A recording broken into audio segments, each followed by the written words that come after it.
Agora vamos para Jerusalém, acompanhados por Amir Whiteman, o líder da bancada libertária do partido Likud. Boa noite. Estamos a 20 minutos do referido cessar-fogo, mas ainda ouvimos sirenes. Acabamos de saber que literalmente há poucos minutos soaram sirenes na região de Naharia e além.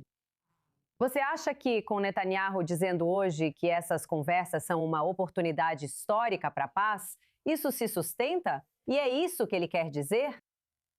Bem, antes de tudo, é isso que ele quer dizer. E são distorções históricas. Objetivamente falando, a última vez que houve conversas nesse nível foi em 1983. Quero dizer, preciso lembrar a todos que, na verdade, houve um acordo de paz assinado entre Israel e Líbano em maio de 1983. O problema é que esse acordo nunca foi ratificado pelo parlamento libanês. E, infelizmente, o Líbano estava no meio de uma guerra civil muito severa. O governo libanês da época não tinha poder para fazer cumprir esse acordo, e isso permaneceu. Essa situação permaneceu a mesma desde então. Agora, o que é um pouco novo é isso. Nos últimos 2 anos e meio, a enorme degradação das capacidades militares do Hezbollah, juntamente com o enfraquecimento do Irã e de seus grupos aliados, criaram um espaço político dentro do Líbano, além do que eu diria libanês. Questões internas, que têm a ver, por exemplo, com o colapso económico do país e o cansaço geral com a guerra que existe neste país. Eles estão simplesmente exaustos, eles querem paz. Então, eu acho que fora da comunidade xiita, a grande maioria dos libaneses ou quer paz, ou pelo menos, digamos, não é contra a paz. Essa é uma diferença muito grande. Em relação ao estado atual, diferente do que basicamente vem acontecendo desde que Israel surgiu em 1948. Isso é algo muito novo. Então existe um espaço político e as últimas 6 semanas ampliaram esse espaço político e pela primeira vez que eu me lembro, certamente na minha vida, acho que há fissuras dentro da comunidade xiita. Fica claro que pelo menos uma parte dessa comunidade já não está mais do lado do Hezbollah. E a destruição de suas aldeias, de seus assentamentos no sul do Líbano pelo exército israelense, tornou isso, eu diria, insuportável para eles. A continuação desta guerra. E eu acho que isso é algo muito novo. E isso tem muito a ver com a habilidade militar israelense e as táticas empregadas, que são destruição sistemática das aldeias e cidades xiitas. E o fato de que os habitantes estão perdendo tudo, suas vidas. E o Hezbollah no Irã não tem agora o dinheiro para reconstruir da mesma forma que fizeram após as guerras de 2006, a Segunda Guerra do Líbano em 2006. Então, eles estão quebrados. E eu acho isso ótimo.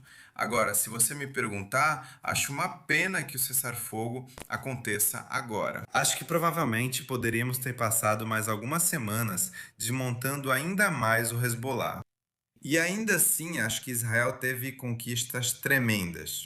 Eliminamos mais de 1.800 terroristas do Hezbollah, sem contar milhares de outros que ficaram feridos, incluindo comandantes sêniores do Hezbollah. O poder de fogo deles foi degradado além do que já havia sido antes.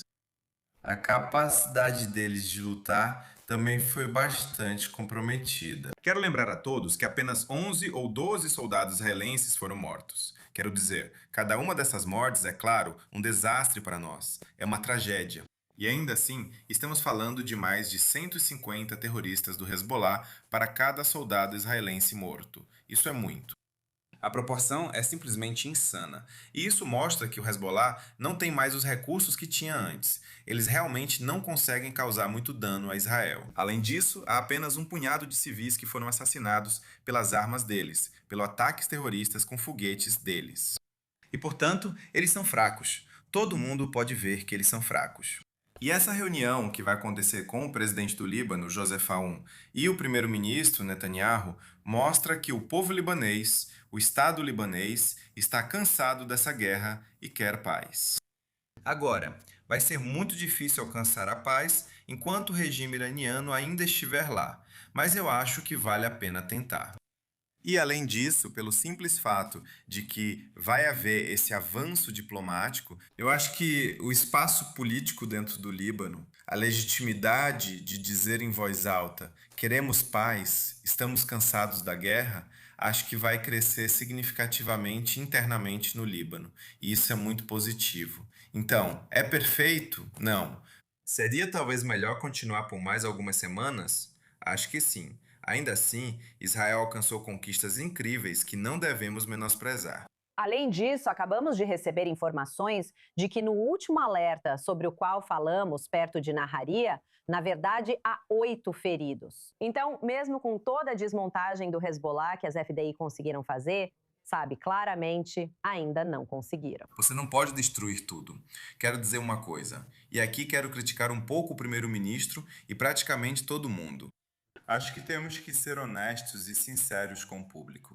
Acho que toda essa história de falar sobre vitória completa, absoluta, total, onde destruímos o Hezbollah e blá, blá, blá, isso é. Superlatives. Não, mas é pior do que isso. Não é sério. Está criando expectativas que não podem ser atendidas na realidade. Acho que deveríamos ser mais cuidadosos e o primeiro-ministro também, assim como todos os políticos do Likud, da direita, do governo e todos em Israel, dentro do exército, deveriam ser muito mais cuidadosos com a terminologia que estão usando.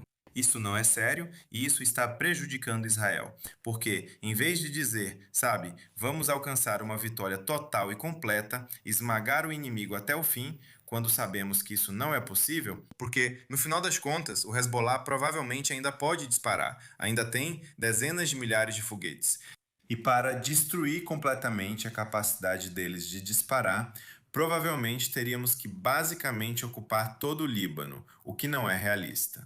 Então, não podemos, apenas pela força, desmantelar completamente o Hezbollah, porque o Hezbollah está baseado em uma realidade sociológica, que é a população xiita, a comunidade xiita no Líbano. Enquanto não convencemos essa comunidade de que eles não podem, que eles têm que parar de lutar contra nós, ainda haverá alguma ameaça vindo de lá.